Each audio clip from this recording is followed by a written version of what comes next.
A very good afternoon to all of you, and thank you, ma'am, for making me a part of this course. Thank you very much. So today my class is about collection of specimens for microbiology laboratory. And as ma'am said that the quality of the report or the final outcome of the report depends very much on the quality of the specimen that is being submitted. It is not only about the quality of the sample that is being collected, it is about appropriate labeling as well as transport. So I would rather say that that only writing that collection of specimens would be a slightly, it would be slightly inappropriate. It would rather be collection, labeling, as well as the transit time that a specimen takes to reach the laboratory, and the final report is sent back to the clinician. So before I start with my class, actually this is an old slide, but I use it so that you are aware of the practical things that happen around us. So here we have two forms. It might not be totally applicable to the collection of a specimen, but yes, definitely it is applicable to the transport as well as the labeling and the test on, etc. Now this is something which we face nearly every day in the lab, and I'm sure most of the labs in the institute in our setup are facing this problem. So on a half day, on a Saturday, we are receiving two forms with one syringe. The CR numbers are the same, the sample belongs to the same patient, but as you can see that on the test on one form, it is pericardial fluid, while on the second form, it is pleural fluid. So don't go by the department, This is not something which is unique to this particular department. So around 12 p.m., when it is the peak time on a Saturday and the technologist is on your head that he wants to run away and we take about 2 hours to process the sample. We are getting a sample which has no barcode on the form. So we are running a kind of semi-automated system. There is one syringe.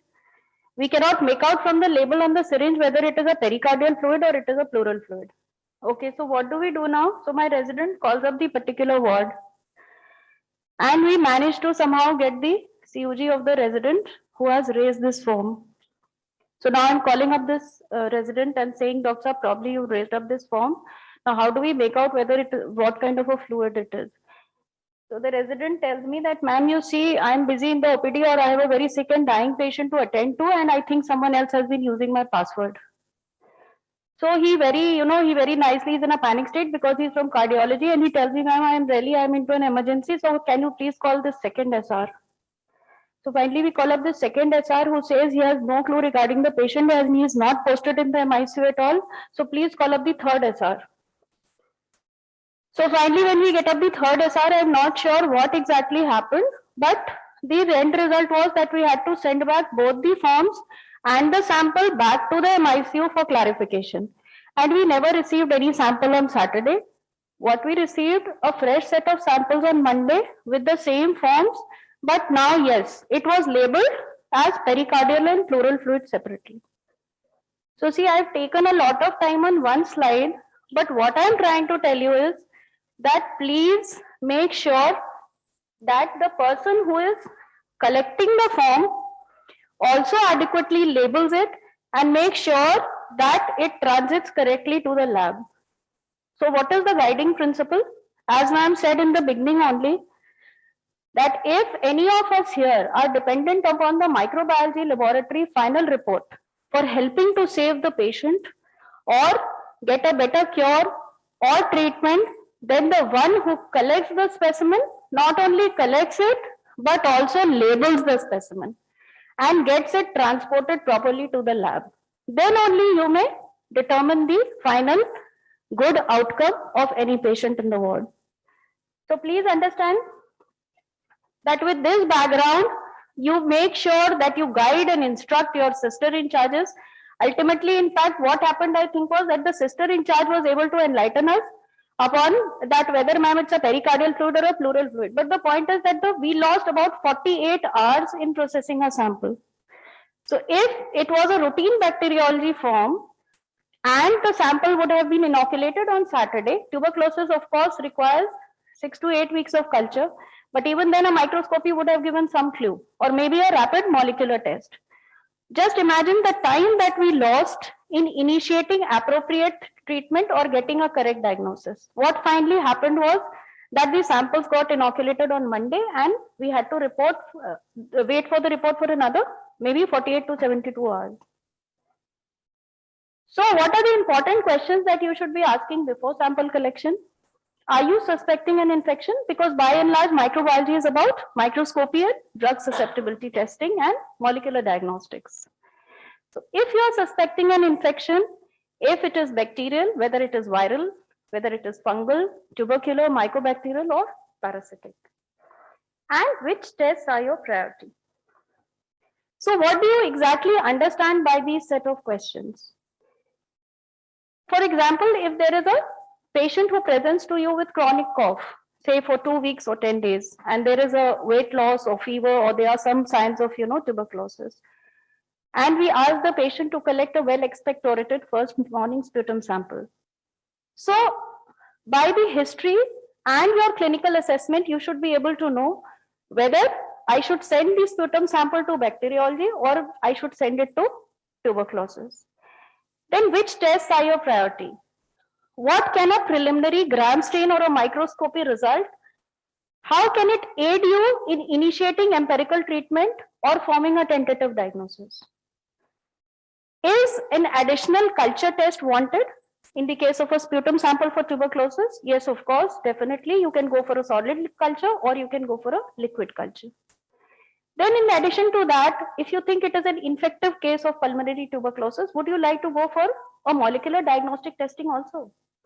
So what is the role of a CB-NAT assay? If you are suspecting drug resistance, then it would be better to raise a form for CB-NAT or a gene expert assay. So what I'm trying to tell you is that not only sputum, even for CSF, whether it is an acute bacterial meningitis or it is a chronic bacterial meningitis, especially for those samples where the volume is low, these samples which are precious, you have to understand that which are the tests that the forms that I am supposed to raise. If it is a CSF, it is a precious sample, and it is a chronic meningitis, it would be better to raise forms for mycology or tuberculosis, right? Then when to collect the specimen? What should be the appropriate timing for collecting a specimen for culture for microbiology? So always remember that any sample that is being sent for culture should always be sent before the initiation of antibiotics, whether it is a urine culture or a blood culture or even a pus culture.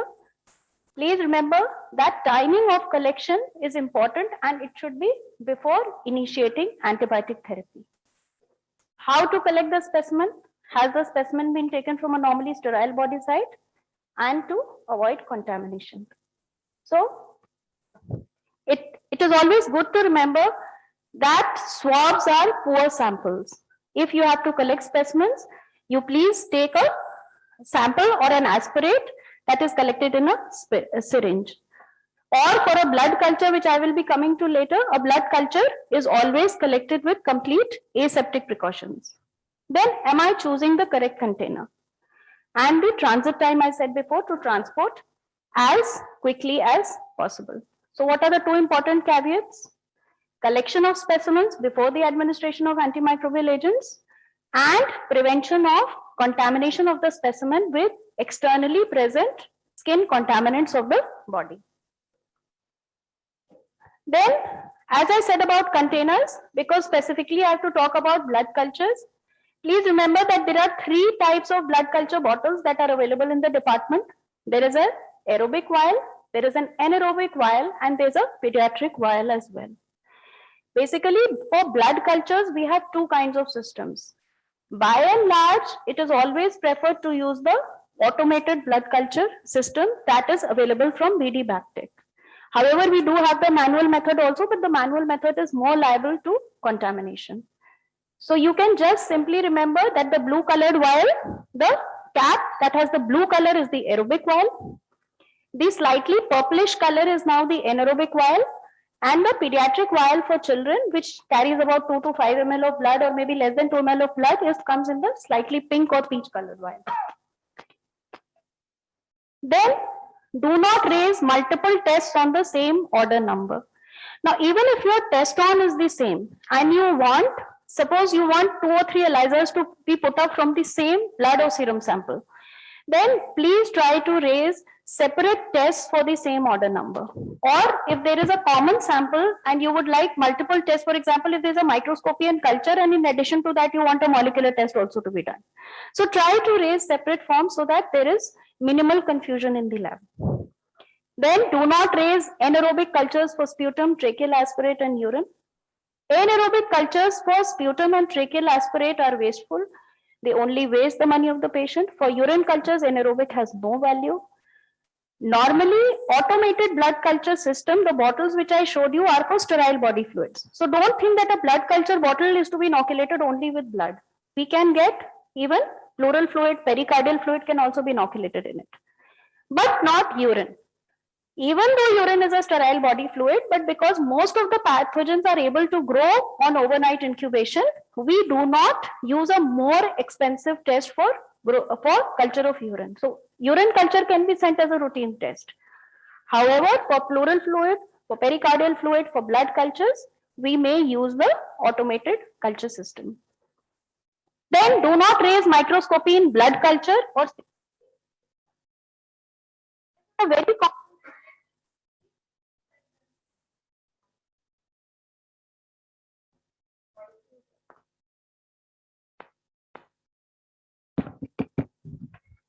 So microscopy for CVP tip is not acceptable. Usually CVP tip cultures are done for diagnosing CRBSI or catheter related bloodstream infection, and that is done by a semi-quantitative method. So do not raise wasteful forms for these kind of tests which are not going to have any utility. Then always add sample and test on window and diagnosis. With the new HIS, it is not possible to omit this, so the test on is now a mandatory field.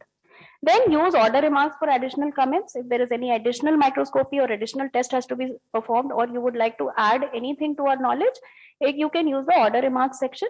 And then MIC testing form can be used for critically ill sick patients, especially for those with positive bacterial blood cultures.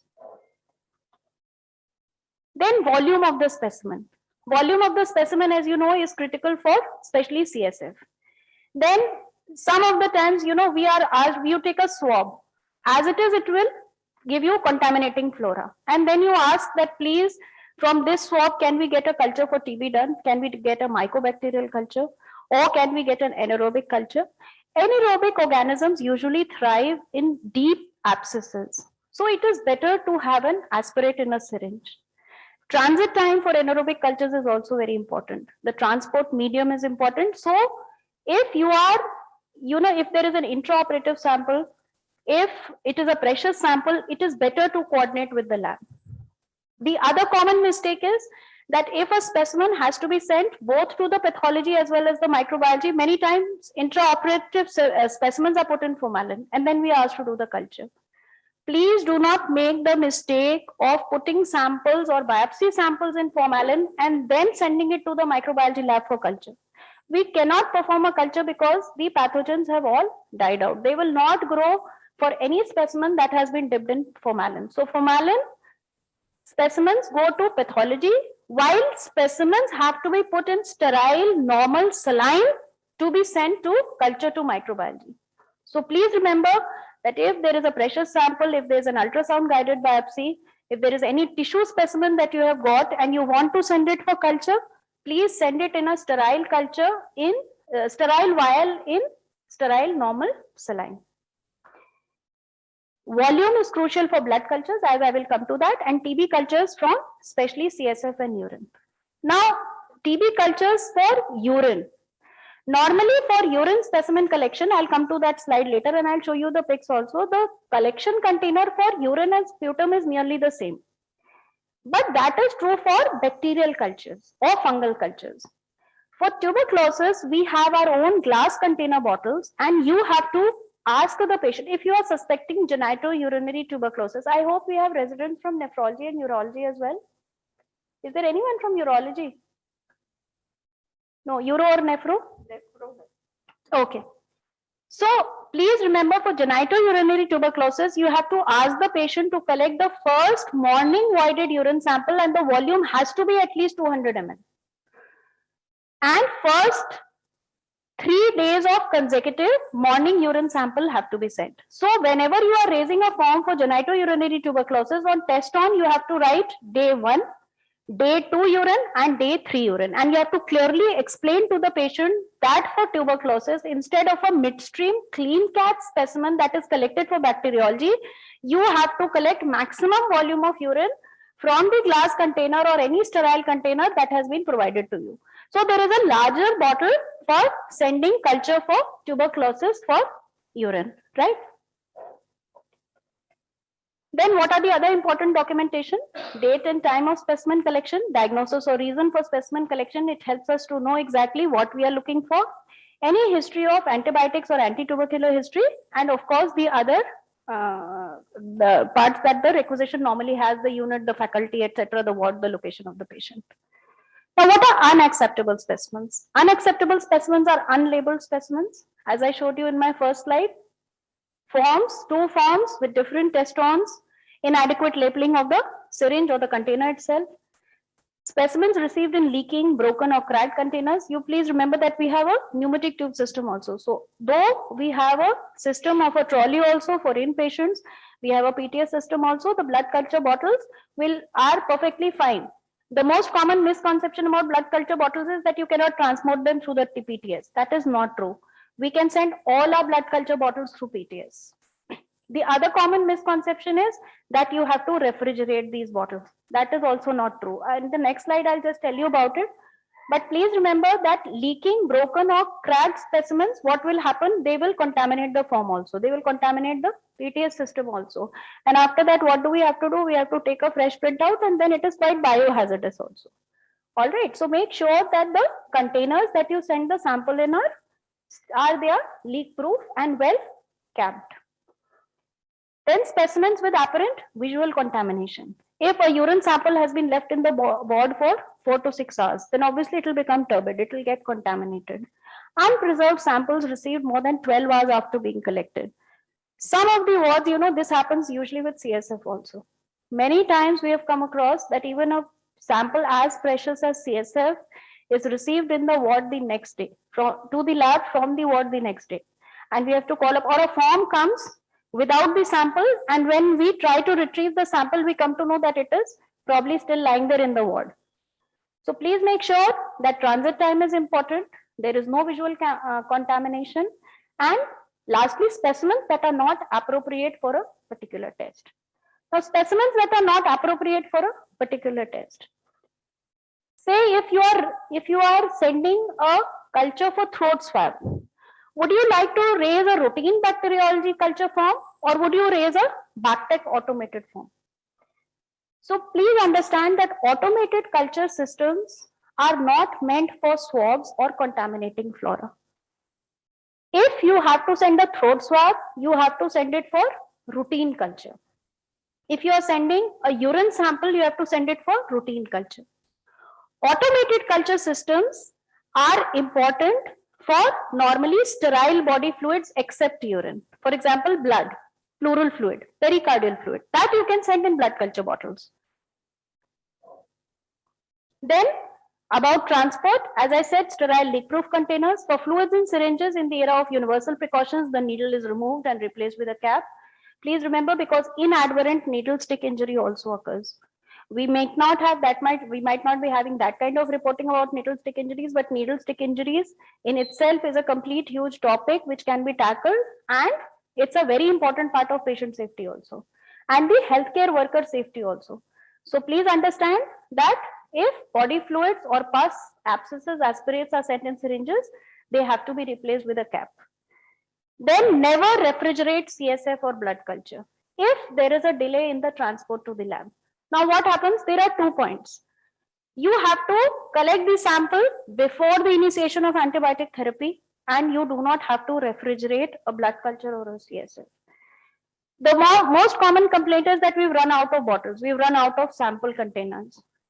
Please ask your sister in charge in your ward to get the required number of bottles indented from our department.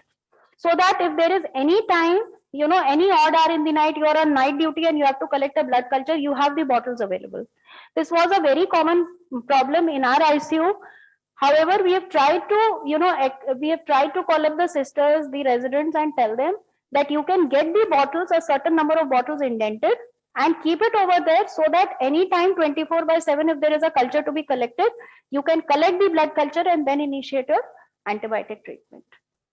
Never refrigerate a blood culture. Even the bottles that we send to you, you need not refrigerate them. The bottles can be kept at room temperature, and the culture that is collected can also be kept at room temperature. Never refrigerate CSF because it will kill the fragile pathogens like Haemophilus, influenza, etc. Then coming to the blood culture, I will not go into the details of the pathogenesis or the spread.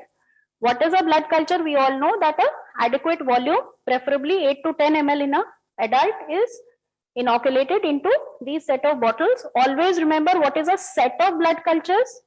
A set of blood culture means that you have to inoculate your sample into both the aerobic as well as the anaerobic vial, right? And this is the older version that we have, the in-house culture system, but we prefer, due to the high risk of contamination, we prefer the automated blood culture system.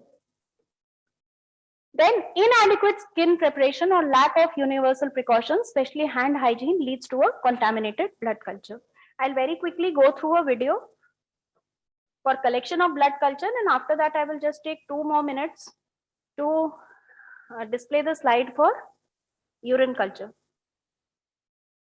Blood cultures. Blood cultures is typically used when the doctor suspects septicemia. So I'm sorry that this slide, I was looking for a video from my own country, India, but I could not find a video. So this is what I could download, and I'm showing it to you. Probably next time I'll make an in-house video and then we'll display it for you. Yeah.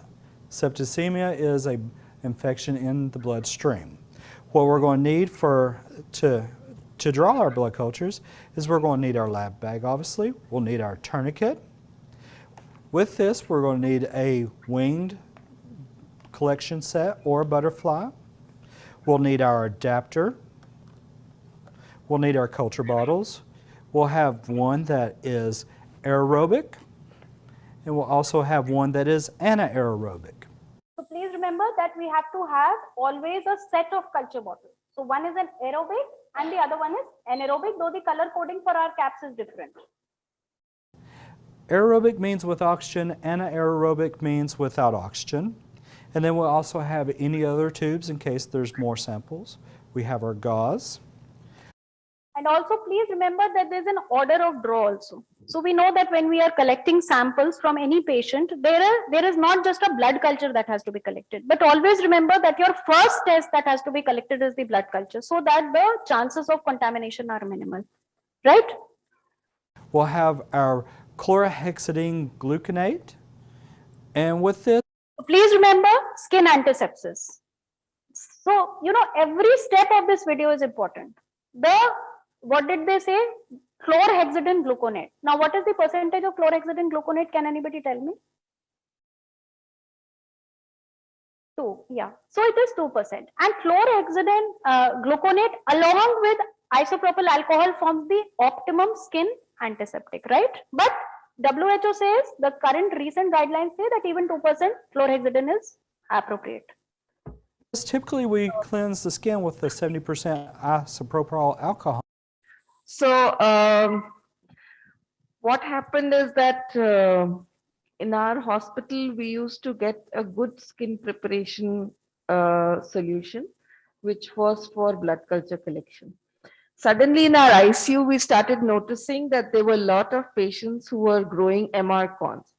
So then one of the residents pointed out that that solution which used to come previously for skin preparation containing chlorhexidine, thanks to our COVID, it just got wiped out, because COVID, everybody was talking about alcohol-based hand rubs, and every hand rub solution in the whole hospital got replaced with the alcohol-based.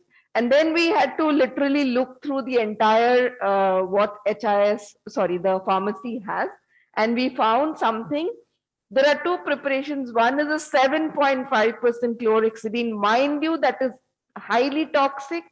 2-3 patients we used it and it gave horrible skin burns. It was supposed to be used with dilution, but it was used as such, and our patients with central line had full nice burns on the chemical burns on their skin. So please do not use that. I've forgotten the trade name. Now we have found a 2% chlorhexidine again, and we are using that. And please, when you do a blood culture, do not rely only on your alcohol base. If you do not find the chlorhexidine, go back to your spirit iodine spirit, that is your povidone iodine, but there you have to use a 10% povidone iodine. So that is again like, a little toxic to the skin and definitely not to be used for newborns and infants. So please mind that chlorhexidine, see to it that the sister in charge indents the correct solution. Maybe tomorrow I can find out the name of it and tell you also. But it's not strong enough to kill any normal skin flora, so we'll need the chlorhexidine gluconate. If this was unavailable, you certainly could use iodine. Also have my gauze, my gloves, everything's ready to go. First thing that I need to do is with my blood cultures, we need to draw off a total of 20 milliliters of blood off an adult patient. If it was a pediatric, we'd only have one bottle and it would be up to 4 milliliters of blood. So what I want to do is on the graduated barrel, I want to mark where the transport median is. Please remember that you have to label and mark your bottles before you are collecting the sample. And make sure that you don't label it over the barcode. Because then if there is any labeling or any kind of tag on the barcode, it is nearly impossible to load the bottles in the machine. So that is why I said it is not only the collection, it is the labeling as well as the transport that is important to the lab, right? So please ensure that your labeling happens before you are collecting. Okay, and then I also want to mark where 10 milliliters is because we'll put 8 to 10 milliliters in each bottle. This way I know when to stop my blood collection. If I happen to fill it up too much, this could affect the test results. So, transport median and 10 milliliters above. Also, one of the things that you need to check to make sure that your blood culture bottles are in date is the bottom. There's a disc in the bottom. It'll be of a gray nature color, and if it had been expired or contaminated, the disc will turn a bright orange color. This is how we know our bottles are still good. These bottles, so you have to check the labels for the expiry as well, and the bottom of the bottle will tell you whether the shelf life is sufficient or not. But in our system, actually, this is another automated system. That is why we have to see the bottom of the bottle. It is actually for automated TB culture bottles, the bottom has to be seen. But for the bacterial culture, the blood cultures that you send to bacteriology, the shelf life is written over there. And remember, if there is a shelf life, do not refrigerate the bottle because then you think you have to bring it to room temperature before you inoculate the sample. So that doesn't happen. You just keep it normally in the ward as you keep any other item, and then you just inoculate the samples. are plastic. Most bottles that you'll see for blood cultures is still a glass method, so be careful when handling these. They could break very easily. All right, we have our bottles marked, and what we need to do now is we need to cleanse the top of our bottles. We'll go ahead and place our gloves on at this time.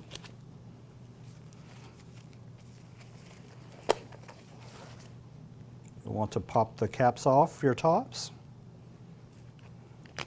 Take alcohol prep, circle method, and leave the alcohol prep on top. So please remember again that the cap of the bottle has to be cleansed with alcohol. This is a very common step that is omitted. So if you uncap it, you remove the cap. Before that, you have to wipe it with alcohol, right? So decontamination of the cap is also very important. Set it to the side. Next alcohol prep, same thing, cleanse the top. Leave the alcohol prep on top.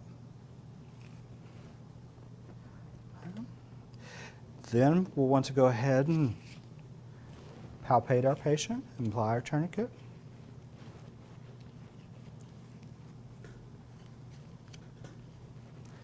Okay. Go ahead and palpate with our two non-dominant fingers. You can ask your patient to make a fist if this helps you. Okay. All right, found my side. with our chlorhexidine glucose. So all the palpation has to be done before you apply the chlorhexidine. Is that clear? Right? We tear open. And we'll want to make sure that the sponge only touches the patient. Pull directly out. And on this method, we want to do a vigorous scrub up and down and side to side. This is different from a normal blood collection because we go in a circle concentric method. This time, up and down vigorously and side to side. We'll need to do this for 30 to 60 seconds. 30 to 60 seconds of skin antisepsis, side to side. If you was using iodine, you would need to do iodine for a complete minute and wipe off. So iodine means 1 complete minute or 60 seconds. But with chlorhexidine gluconate and a combination of alcohol, you can do it for 30 seconds. And just note that if there is a circular movement, you have to move from the center to the periphery to outside. Otherwise, it is a to and fro and sideways movement. Any excess residue before. So this will lead to minimal contamination. This is the key to. This can be a little bit of time consuming, so you want to be sure to allot the appropriate amount of time as you're watching the clock. Okay, we'll say it's 30 seconds. Go ahead and dispose of that. And with the blood cultures, we need to use a butterfly.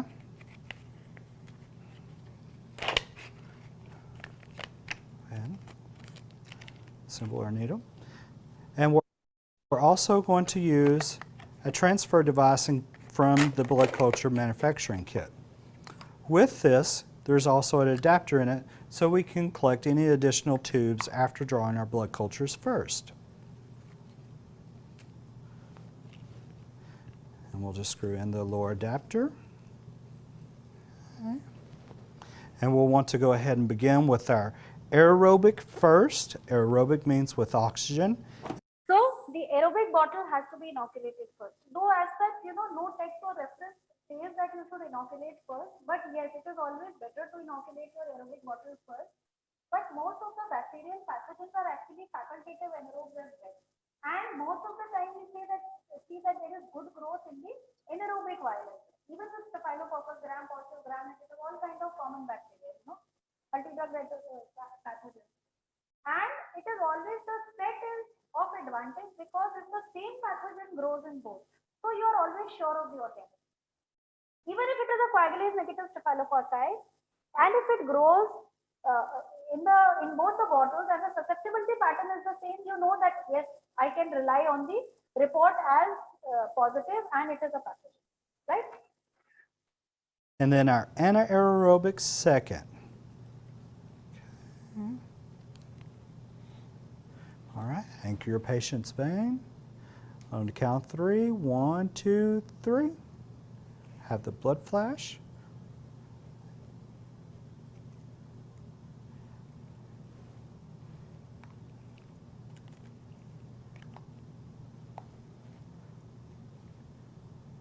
Be sure to watch for your fill line.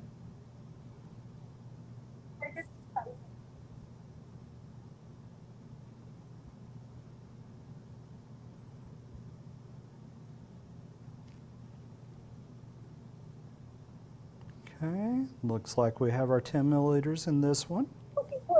Disengage, set to the side. Grab our anaerobic, insert.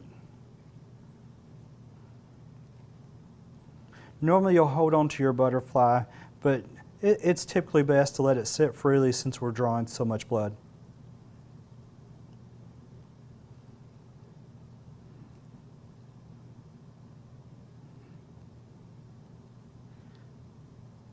Okay, and we have our 10 milliliters in this bottle, set to the side. And at this time, we'll pretend the doctor's also ordered a coag study. We'll go ahead and put our adapter in, and we'll draw our coag tube. Remember, our coag tubes must be filled completely. Okay. And it looks like the coag tube's almost full, so we'll go ahead and release our tourniquet, disengage our tube. And you just have to gently Grab our gauze. Okay. Fold once, fold twice. Pull our needle out and cover with the gauze. And remember, with the butterfly, we need to go ahead and safety cap by pulling up the plastic sheath. You'll hear a little pop. Keep in mind there's also still blood in the tubing, so be careful that you do not splash the blood on yourself. You'll ask your patient to hold the bandage for a second. Thank you, sir. And with this whole system, we'll dispose of in the biohazard box. We do not separate this, so we'll take directly to the bio. Can anybody tell me which colored bag will this go in?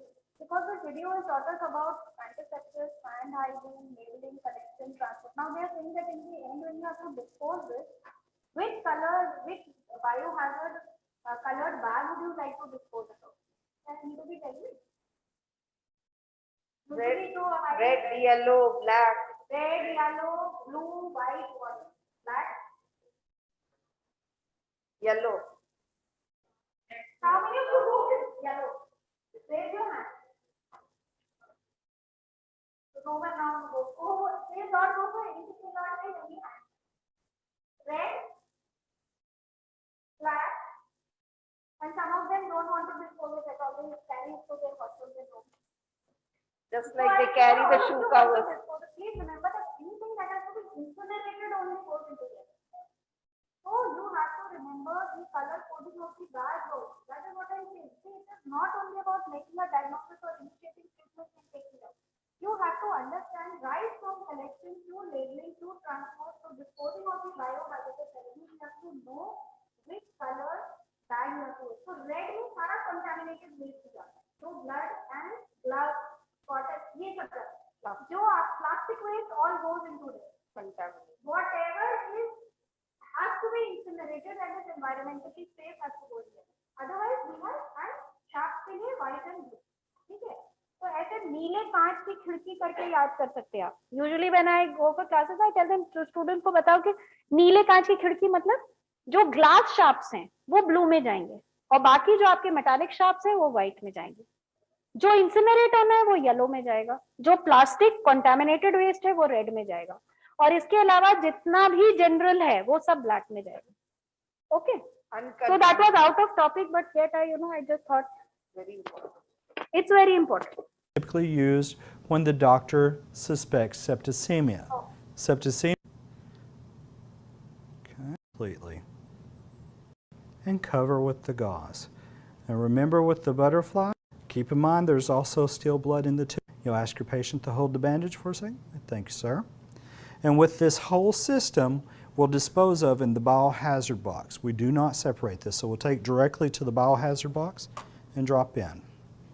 We'll go ahead and invert our tubes and our bottles 3 to 4 times, depending on your facility or manufacturer of equipment. Invert them. And we'll go ahead and label our tubes and our bottles. See, so now they are doing the labeling in the end, but I would still say this is the only flaw in this video. The labeling should be done in the beginning only. I'm telling you, ma'am, this is the only flaw in this video. Otherwise, Labeling should be done before. Otherwise, because multiple patients, you're going to draw samples over here. They are showing one patient. You've got several patients in the ward, and then what happens by the time you transport and bring it back and think of labeling in the end? There is bound to be a mix-up. So please remember, label your vials before you are collecting this. With the patient's name, date, time, and initials. And also, we'll do the same thing on our blood culture bottles, in addition to write down the site where we drew our blood at. With this, it would be the patient's right AC. Now, if your facility has the plastic blood culture bottles, they are safe to send into a pneumatic tube system, but be sure. So our bottles are safe to be sent in the PTS. That is what they are saying. It's not exactly plastic, but they've come up with a new material and it is very, very safe to transport it through PTS. Sure to follow your facility's requirements. Okay?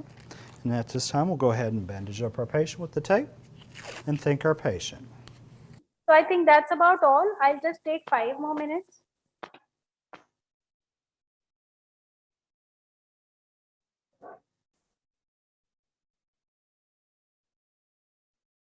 So I think I have told you enough about the collection part. For sepsis, 2 to 3 cultures from separately prepared sites. So please remember that you can change the sites, but the set has to be from the same site. Don't think that you are going to collect aerobic vial from one site and anaerobic from the second site. That is not done. If you are sending 2 to 3 sets, one set means one site and inoculation of both the aerobic as well as the anaerobic virus. For bacterial endocarditis, patients who are not on antibiotics, a single blood culture is positive in 90 to 94% of cases. Otherwise, 3 to 4 separate blood collections detect the continuous bacteremia. The volume per bottle, as I told you, the adult vials are available as well as the peach bottle. 1 ml, 4 ml and up to 6 ml for 10 years of age, and beyond 10 years of age, it has to be 8 to 10 ml per bottle, right? Then to diagnose CRBSI, we were talking about bacteremia. Bacteremia could be due to salmonella, there could be typhoidal salmonella, there could be E. coli bacteremia, there could be hospital acquired bacteremia from MDR pathogens. However, to diagnose a CRBSI, we have to culture the intravascular catheter tips for line sepsis. So the previous definition was more stringent, it was CRBSI, now it is CLABSI. We all know that now it is line associated sepsis. And if a culture of the tip has to be sent, then the distal 5 centimeter portion of the catheter has to be sent. Please remember that.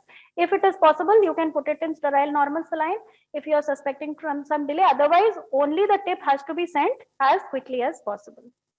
Now, transport of blood cultures immediately to the laboratory, if not possible, keep it at room temperature. We have a stat lab facility 24/7 for accepting blood cultures.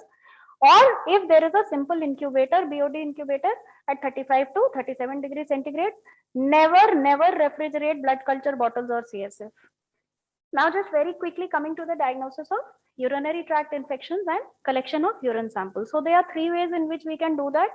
The conventional midstream clean catch urine sample, there is a catheterized urine sample, and there is a suprapubic aspiration of urine.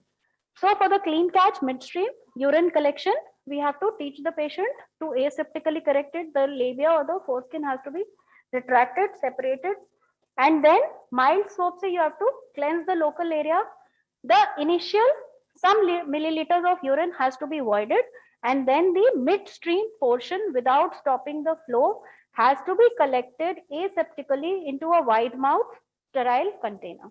As I told you, for genitourinary tuberculosis, you have to send first consecutive 3 morning urine samples in bottles that can be got from the lab, and at least 200 ml of urine has to be collected for GUTB. Otherwise, for urine normal, these are the containers which you get for sputum also.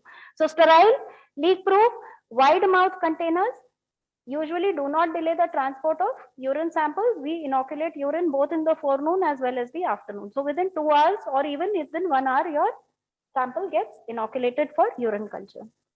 Then there are in and out catheter specimens. I'll not go into the detail of that, but please remember that Foley's catheter tips are insuitable. Neither are they to be sent for microscopy nor for culture because they are contaminated with the urethral microorganisms. So never send Foley's catheter tips for culture. Then indwelling catheter urine, this is very important. You have to first clean the catheter collection port with alcohol, then clamp the catheter below the port and allow the urine to collect in the tubing for about 15 to 20 minutes. After that, you puncture the port aseptically with a needle and syringe and collect about 5 to 10 ml of urine in the sterile container. Never collect urine from the collection bag. This is very important. Then suprapubic aspiration of urine. It is useful in pediatric patients and in some adult patients. Thank you so much.